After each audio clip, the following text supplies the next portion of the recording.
Adrien, est-ce qu'on a le droit de représenter Jésus? Parce que normalement, c'est interdit de représenter Dieu.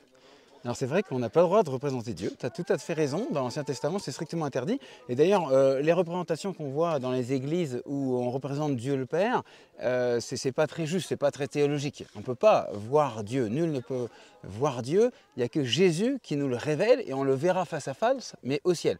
Alors par contre on peut représenter Jésus, il est Dieu c'est vrai, mais il est Dieu qui s'est fait homme. Et il a pris une humanité et un visage. Et c'est ça qui est extraordinaire.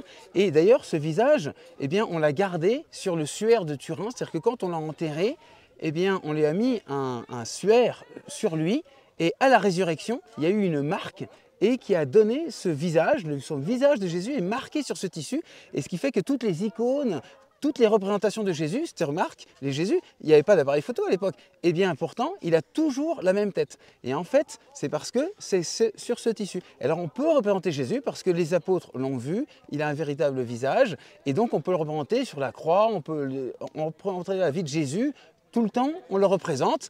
Il nous montre Dieu. Et d'ailleurs, il dit lui-même, qui m'a vu a vu le Père. C'est-à-dire qu'en le voyant, en voyant cet amour, eh bien, on comprend ce mystère de la Trinité.